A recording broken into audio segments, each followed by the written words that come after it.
Selamat datang, kita ketemu kembali pada materi-materi mata kuliah kodifikasi pada D3 Rekamedis Yayasan Rumah Sakit Dr. Sutomo, Surabaya. Kali ini kita akan membahas mengenai anatomi dan fisiologi sistem saraf. Yang pertama kita bahas adalah mengenai fungsi dari sistem saraf. Sistem saraf memegang peranan utama pada homeostasis, di mana fungsi dalam menjaga sistem tubuh lain terkoordinasi dan teratur untuk mencapai performance yang optimum. Kemudian berikut adalah membantu respon seseorang terhadap lingkungan internal maupun eksternalnya. Sistem saraf dan endokrin ini adalah yang bertanggung jawab terhadap komunikasi dan kontrol keseluruhan tubuh. Jadi mereka ada dua sistem yang bertanggung jawab. Kemudian fungsi dari sistem saraf adalah yang pertama, mengumpulkan informasi lingkungan eksternal dan internal, atau istilahnya adalah sensing, ya, dari sel-sel sensorik. Yang kedua adalah memproses informasi dan membuat keputusan tindakan. Ya, jadi ini adalah interpretasi, interpreting. Kemudian mengarahkan tubuh untuk menjalankan keputusan tersebut. Itu namanya action, ya, acting. Jadi sensoris, interpretasi, dan acting, action. Jadi 3 fungsi dari sistem saraf. Kali ini kita akan membahas sistem saraf, ya, mulai dari otak besar, otak, sampai dengan saraf-saraf perifer. Kita akan membahas, ada namanya otak, ya, kemudian saraf-saraf perifer, ya, termasuk plexus dan saraf-saraf sampai ke bawah. Sistem saraf untuk gampangnya kita membuatkan di skemakan saja, ya. Sistem saraf dibagi sistem saraf pusat dan sistem saraf tepi, ya. Central Nervous System disingkat CNS, atau sistem saraf pusat disingkat SSP. Sistem saraf tepi atau Peripheral Nervous System, ya, PNS dan SST.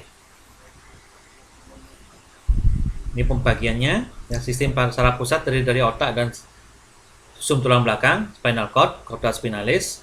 Nah, ini sistem saraf tepi. Sistem saraf tepi terdiri dari sistem saraf kranial dan saraf-saraf spinal. Sistem saraf tepi dibagi dua, yaitu sistem sensorik, saraf sensorik, dan sistem saraf motorik. Sistem saraf sensorik ini adalah menerima sensor, ya, sensor kemudian mengarahkan ke sistem saraf tepi, ya. Sistem saraf tepi akan memberikan masukan ke sistem saraf pusat. Sistem saraf setelah menginterpretasikan, memberi perintah untuk bergeraknya ke saraf-saraf motorik, ya, otot-otot melakukan kelenjar. Saraf motorik ada dua, yaitu saraf-saraf otonom dan saraf somatik. Saraf somatik ini adalah misalnya otot-otot yang volunter, ya, yang bisa kita atur. Kemudian saraf-saraf motorik akan mengirimkan, juga terdiri dari saraf-saraf otonom yang tidak bisa kita kendalikan, misalnya untuk ke jantung, organ-organ dalam. Nah, ini ada dua, simpatik dan parasimpatetik, ya. Simpatetik ini adalah untuk gerak, dan ini pada saat kita istirahat. Jadi kita bahas satu persatu, ya. Kita lihat, kita cari fisiologi dari sistem saraf yang tadi. Saraf terbentuk dari beberapa neuron atau sel saraf. Nah, ini neuron ini tidak bisa dilihat tanpa mikroskop, tapi sarafnya bisa, ya. Sel-sel tidak bisa, tapi saraf-saraf ininya bisa, seratnya bisa, ya. Saraf itu bisa dari memanjang, ada yang bisa sampai 2 meter atau lebih. Sistem saraf dua tadi adalah CNS, terdiri otak dan susum tulang belakang, serta sistem saraf tepi yang memanjang dari otak dan chorda spinalis, terdiri dari 12 pasang saraf kranial dan 31 pasang saraf spinal. Kemudian PNS dibagi menjadi saraf sensorik dan saraf motorik. Sistem saraf tepinya. Sensorik efferent membawa impuls ke otak dan chorda spinalis. Saraf motorik memberi impuls menjauhi otak dan chorda spinalis, ya. Afferent itu yang masuk, efferent yang keluar.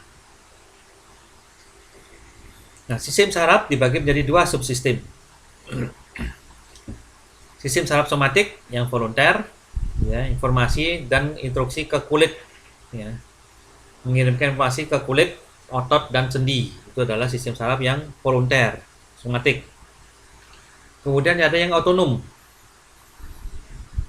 Otonom mengirimkan saraf-saraf ke otot jantung, kelenjar dan organ-organ dalam. Kita bahas sedikit mengenai neuron, ya. Satu sel saraf ini namanya neuron. Sistem saraf, sel-selnya ada dua tipe sel. Yang pertama adalah sel-sel parenkim atau neuron.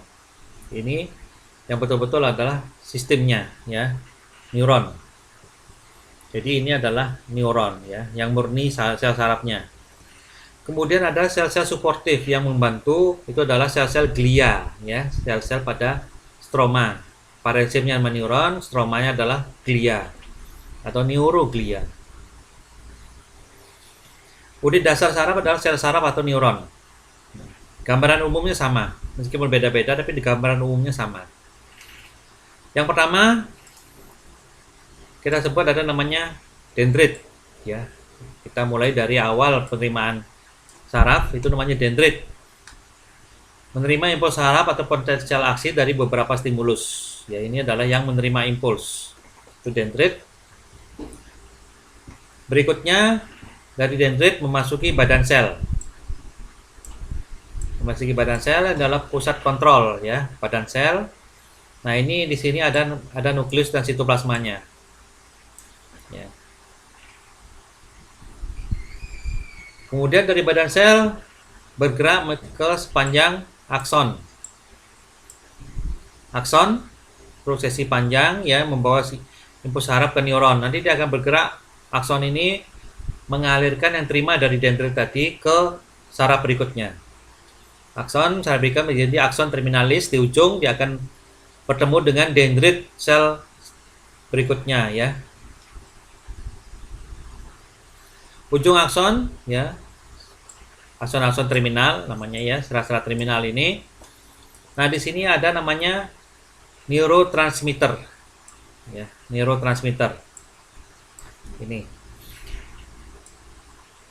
contohnya adalah dopamin, dan yang paling sering adalah dopamin dan serotonin.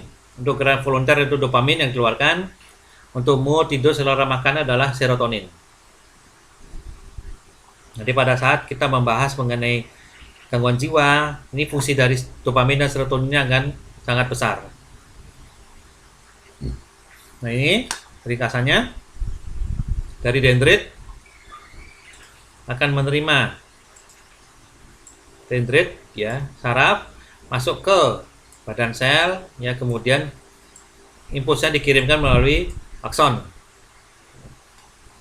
Melalui akson, kemudian pada saat akson terminalis, ya, kemudian dia akan lompat di sinaps, ya.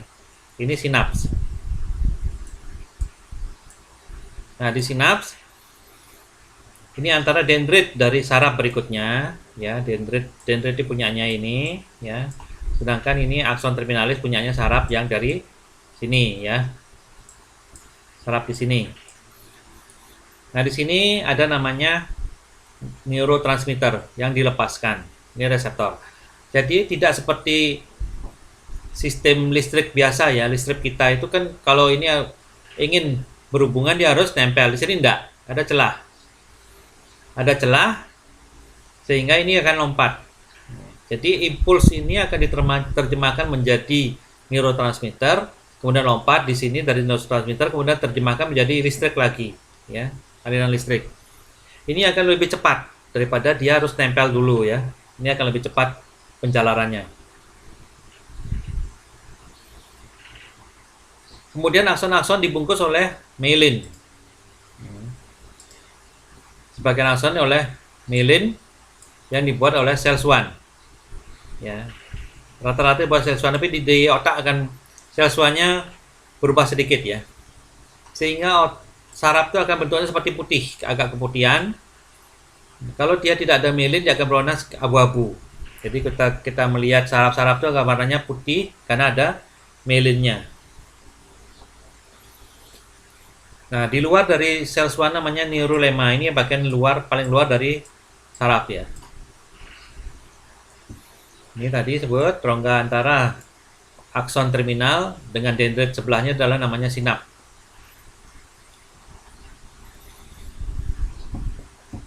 Itu adalah sel-sel saraf, neuron. Kemudian kita membahas mengenai stroma dari ini adalah glia ya. Atau nama lain adalah neuroglia. Fungsinya sportif dan melindungi neuron. Yang pertama adalah namanya astrosit, kemudian sel-sel ependimal, oligodendroglia, mikroglia, dan sel swan. Yang pertama kita bahas adalah astrosit. Astrosit itu menghubungkan neuron dengan pembuluh darah. Ya. Ini adalah yang membentuk namanya blood-brain barrier. Ya. Atau bahasa Indonesia adalah sawar darah otak. Ini melindungi otak. Melindungi otak sehingga organisme penyakit atau obat-obatnya tidak bisa langsung bisa masuk ke otak. Ini harus ada, karena kalau tidak, sedikit-sedikit penyakit bisa masuk ke otak, dan itu sangat berbahaya. Ya, ini astrosit, dia melindungi, ini pembuluh darah, ya. Dia melindungi pembuluh darah, sehingga dari darah kuman tidak bisa langsung masuk ketemu ke otak. Kemudian ada namanya sel-sel ependimal. Ini melapisi ventrikel otak. Ya, nanti kita lihat ventrikel ada di mana.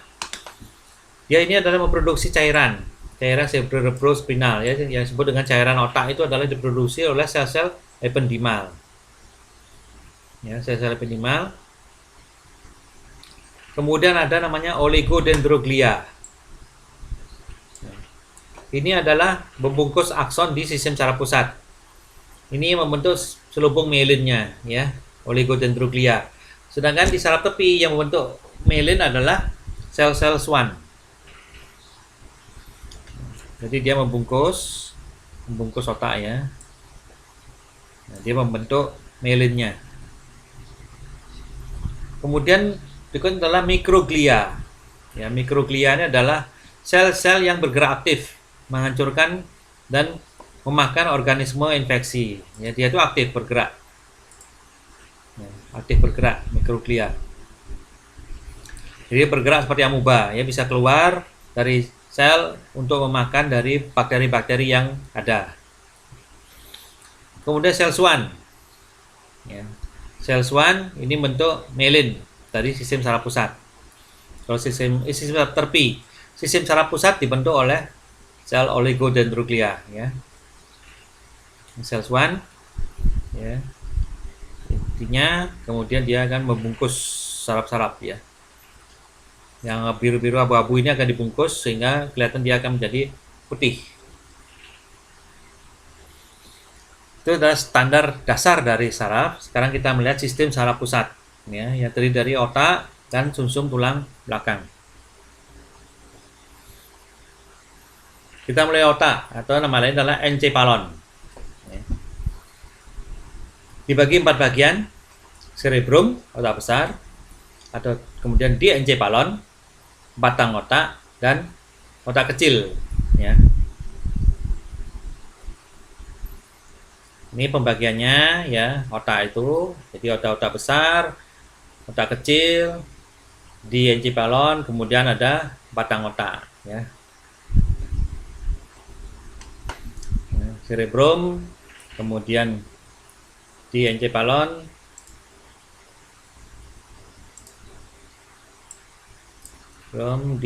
dari talamus dan hipotalamus, kemudian batang otak, ya, dan cerebellum, ya.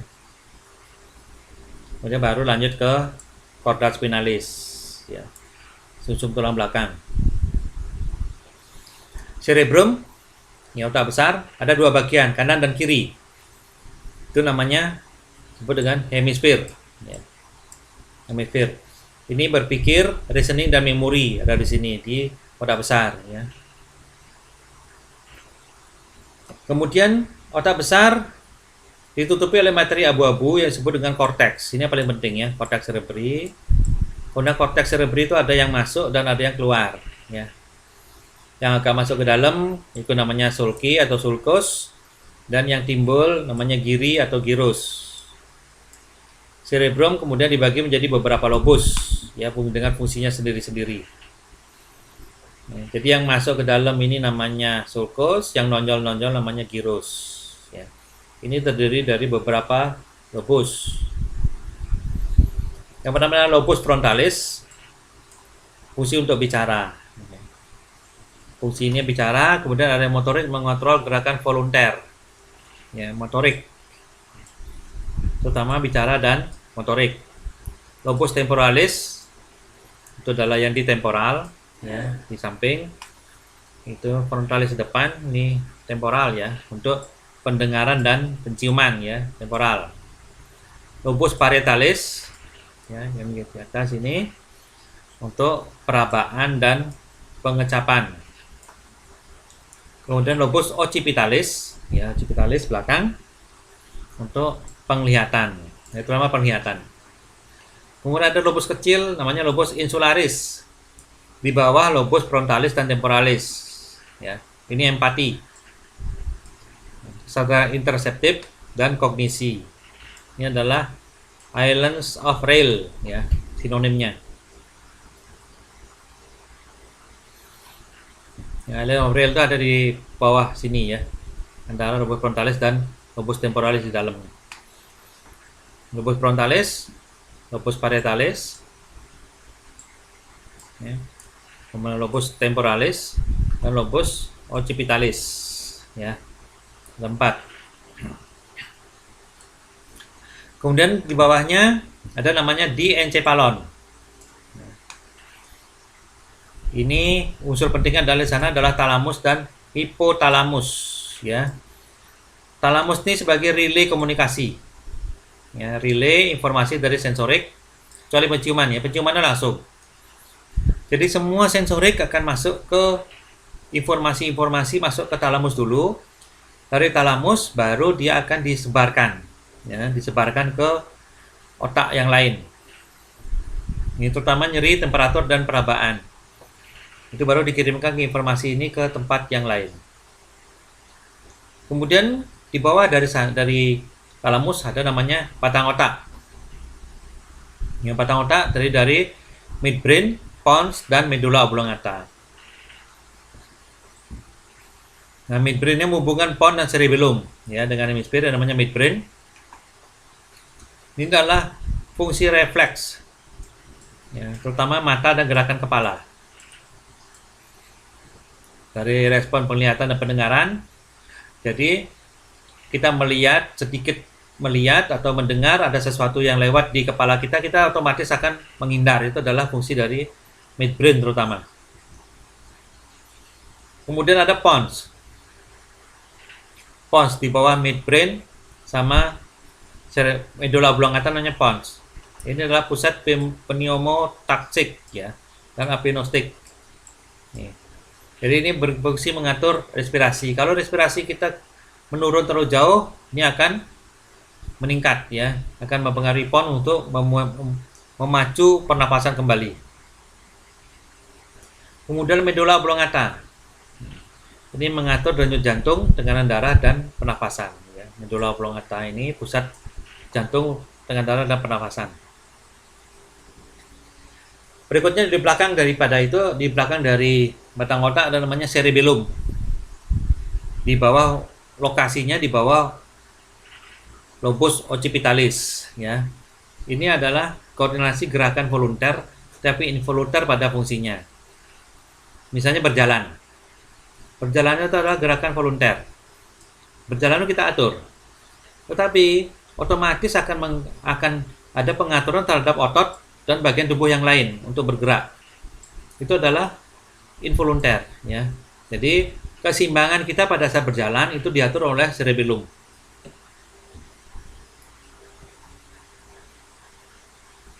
Berikutnya kita turun lagi adalah chorda spinalis. Dia memanjang dari medulla oblongata sampai dengan vertebra lumbalis pertama, ya. Vertebra lumbalis pertama. Jadi pada tulang belakang lumbal yang pertama. Itu panjangnya dari chorda spinalis. Setelah itu dia akan berlanjut menjadi cauda equina. Ya, cauda equina. Sebelum cauda equina, spinal cord-nya akan seperti konus, ya, seperti kayak ini es krim, ya, apa namanya, konnya es krim itu. Nah, kemudian berlanjut baru namanya cauda equina. Cauda equina itu adalah, equina itu kuda, ya, cauda itu ekor, jadi seperti ekor kuda. Cauda spinalis berada di tulang belakang, ya, pada kanalis vertebralisnya, dan terlindung di sana, ya, terlindung dengan kuat dan ditutupi oleh meninges. Ada 31 pasang saraf. Cauda spinalis ada 31 pasang saraf yang keluar dari cauda spinalis. Ini dia sudah akan menjadi saraf tepi, ya. Itu keluar dari cauda spinalis sudah menjadi saraf tepi. Jadi ini adalah conus medullaris. Ya, ini seperti konnya es krim, ya, kemudian berlanjut menjadi cauda equina. Ini keluar saraf-saraf, kemudian digabung, dia akan menjadi seperti ini, adalah ganglion, ya, ganglion.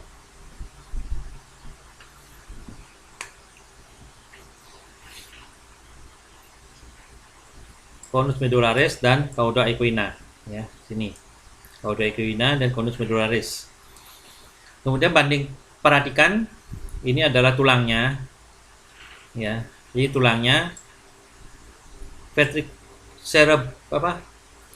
vertebrae cervical itu ada C sampai C1 sampai C7, thoracal itu adalah sampai CT12, kemudian lumbar sampai T5, ya.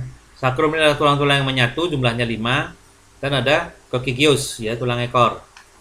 Tapi perhatikan sarafnya ini ada sampai C8, ya. Ini sedangkan ini C7, di sini ada sampai C8. Kemudian toraknya sama C12, kemudian lumbalnya sama L5, sacrum ada sampai S5, ya. S5, coccygeus ada 1 sama. Jadi ini perbedaannya di sini, ya, C8. Kemudian ada namanya meninges, ya. Meninges penutup dan pelindung CNS. Ini tadi dibahas bahwa ada namanya meninges. Ini ada lapisannya, yang paling luar adalah dura mater, ya, dura mater. Ini yang paling kuat, ya, kuat sekali melindungi otak. Yang paling luar namanya dura mater. Kemudian lapisan berikutnya adalah subarachnoid, ya, subarachnoid. Lapisan berikutnya, rongganya antara dura mater dengan subarachnoid disebut dengan rongga subdural, ya, rongga subdural.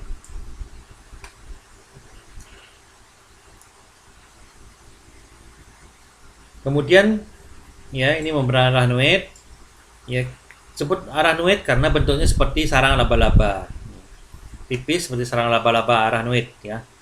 Arachnida itu kan ada laba-laba. Kemudian di bawah dari arachnoid namanya pia mater. Pia mater, rongga di antaranya namanya rongga arachnoid, ya. Nah, di sini yang berisi cairan cerebrospinal yang melindungi otak dan cauda spinalis. Itu juga aliran dari produk-produk sisa, ya, rongga subarachnoid. Kemudian tempat-tempat cairan cerebrospinal utama adalah dari ventricle. Lapisan terdalam dari arachnoid namanya pia mater, ya. Nah, ini kita lihat dura mater, ada namanya meningesnya dura mater, kemudian arachnoid dan pia mater, ya, pia mater. Nah, di antara ada namanya ruang subarachnoid dan ruang subdural, ya, ruang subdural. Kemudian di sini mengalir cairan cerebrospinal yang masuk ke melindungi otak, ya. Tadi kita bahas sedikit mengenai ventricle, ya, ventricle di otak. Ventricle otak ada 4. Yang pertama ada ventricle lateralis, kiri dan kanan, ya, di otak itu. Kemudian ada namanya ventricle ketiga, jadi ventricle lateralis 1 dan 2, 3 dan ventricle keempat masing-masing dihubungkan oleh lubang. Ventricle lateralis kanan kiri dihubungkan oleh foramen Monro, dan ketiga keempat dihubungkan oleh aqueductus sylvius, ya, penghubungnya. Ini nanti banyak pembahasannya pada saat membahas mengenai hidrosepalus, ya, karena ada pembuntuan pada beberapa foramen tersebut. Berikutnya kita bahas mengenai sistem saraf perifer. Sistem saraf perifer terdiri dari, ingat, 12 pasang saraf kranial, ingat 12 ya, dan 31 pasang saraf spinal, ya, sesuai dengan nomor vertebranya.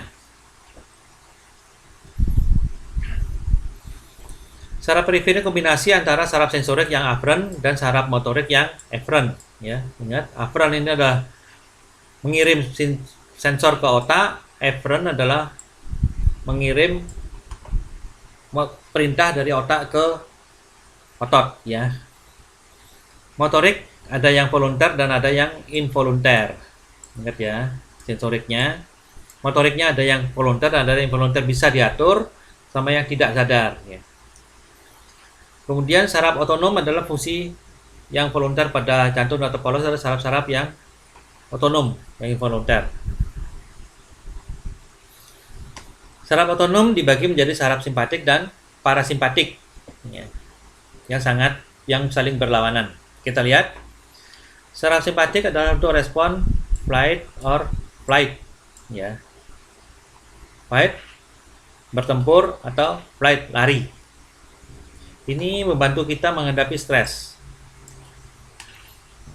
Ingat, kalau kita respon yang muncul adalah peningkatan denyut jantung, tekanan darah, kemudian proses pencernaan melambat, dan peningkatan sekresi kelenjar dan kelenjar keringat, ya. Kalau kita menghadapi sesuatu yang membuat kita stres, denyut jantung kita akan meningkat, tekanan darah meningkat, keluar keringat biasanya, ya. Nah, ini secara awam dibilang adalah reaksi adrenalin, ya. Adrenalin itu salah satu neurotransmitter dari saraf simpatetik. Nah, lawannya adalah saraf parasimpatetik. Ini fungsi terbalik. Ini jantungnya lambat, ya, denyut jantung lambat, denyut nadinya lambat, tekanan darahnya turun, fungsi pencernaan meningkat, aktivitas kelenjar menurun, aktivitas keringat menurun. Ini disebut adalah sistemnya adalah rest and digest, ya, istirahat dan mencerna. Ini pada saat kita istirahat, ya, pada keadaan hidup tenang, rileks, ini adalah parasimpatetik. Yang pertama kita lihat adalah saraf kranial. Ini diberi nama sesuai dengan nomor dan fungsi atau distribusinya. Ada 12, ya. Nah, ini ada 12 fungsinya sesuai dengan masing-masing. Yang pertama adalah olfaksi, penciuman, ya. Saraf kedua adalah optik, penglihatan, ya. Nervus olfaktori, nervus opticus. Yang ketiga adalah okulomotor, bisa diingat ya, okulomotor. Jadi adalah menggerakkan mata, ya, okulomotor. Yang keempat adalah nervus troklear, ya. Ini adalah menggerakkan mata juga. Yang kelima nervus trigeminal, ya, trigeminus.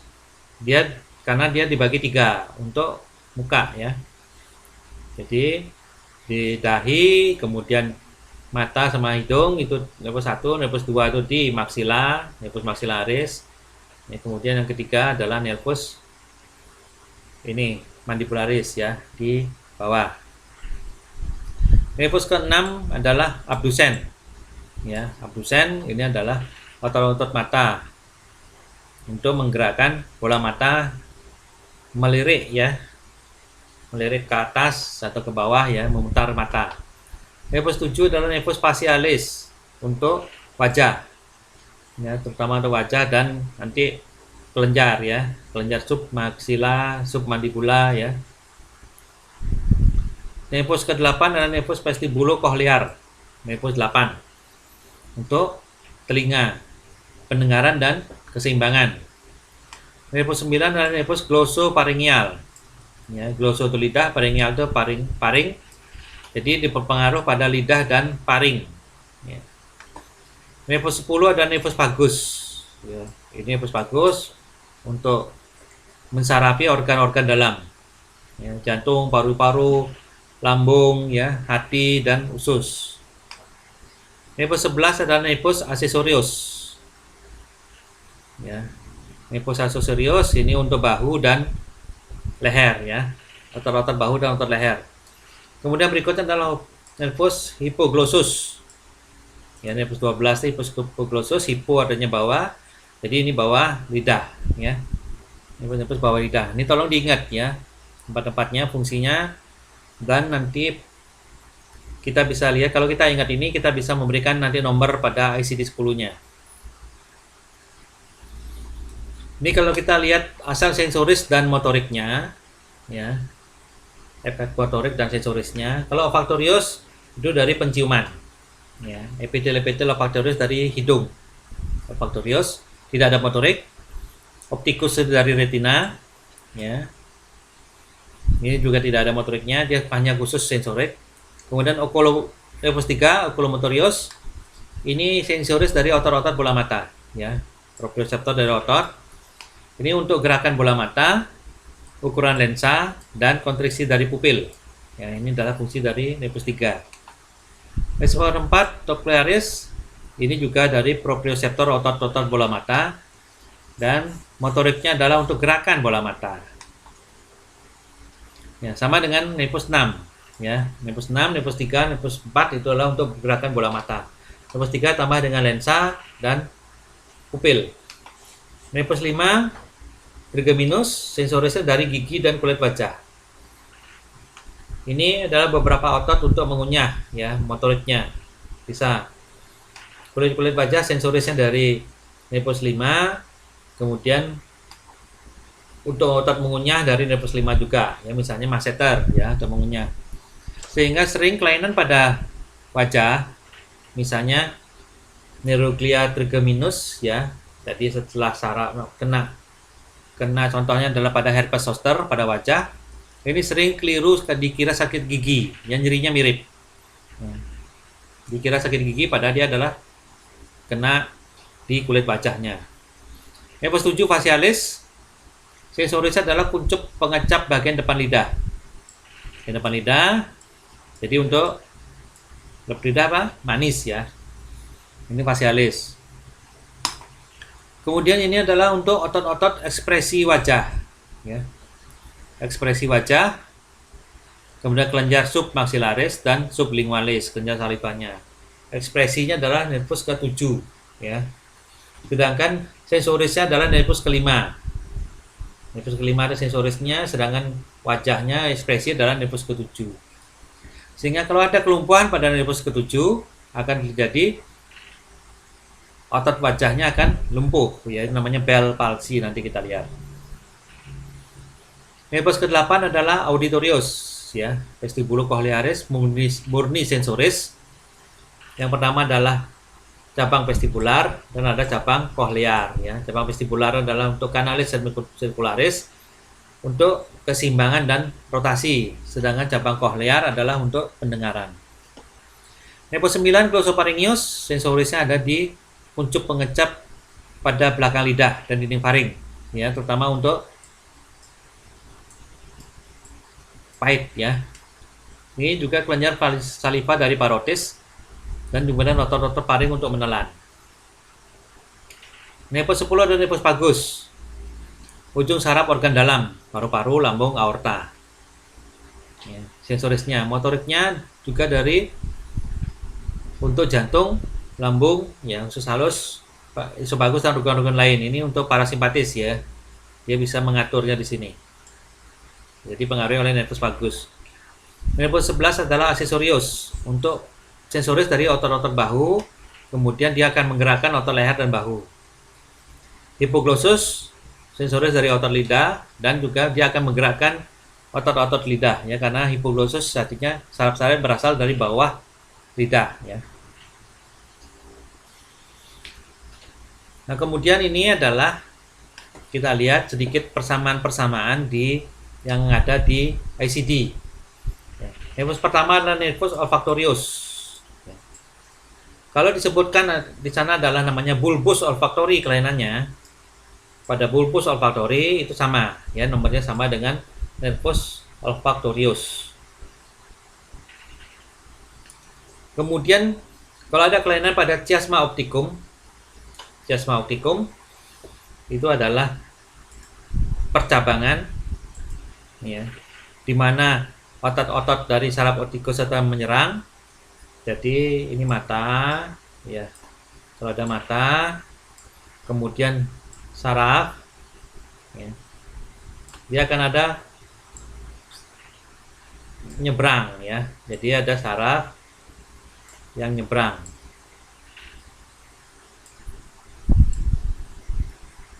ya, ini ya. Jadi ada saraf dari kiri yang juga akan ke otak kanan, ya, ada saraf dari kiri juga ke otak kiri. Ini namanya di sini adalah namanya chiasma opticum ya. Ini sudah kita bahas pada saat pembahasan mengenai kelainan pada mata ya. Jadi kalau ada kelainan di sini, ini juga dimasukkan ke nervus 2 ya. Kemudian nervus 5, nervus trigeminus, ada 3 cabang utama, yaitu nervus ophthalmicus, nervus maxillaris, dan nervus mandibularis ya. Yang dia ini nervus 51 istilahnya ya. Nervus 51, ini adalah nervus 52, dan ini adalah nervus 53. Itu sama ya. Ininya penomorannya sama ke nervus kelima, trigeminus. Nervus facialis, nervus 7. Ini nervus 7 ada yang khas di sini adalah namanya chorda tympani. Chorda tympani. Jadi ini chorda cabang ke yang timpani. Kelihatannya seperti adalah saraf untuk di telinga ya. Dia hanya karena jalurnya melewati telinga pada fungsi untuk pengecapan ya. Jadi dia masuk ke nervus 7, bukan nervus ke-8 ya, ingat. Kemudian nervus 8 namanya adalah vestibulocochlearis, nama lain adalah nervus acousticus ya. Kemudian nama lain juga adalah nervus vestibularis ya, vestibulum karena keseimbangan, dan juga sering disebut. Kemudian ada juga nama nervus cochlearis, ini ya, untuk suara dikode pada nervus vestibulocochlearis ya, nervus 8. Nervus 9 glossopharyngeus.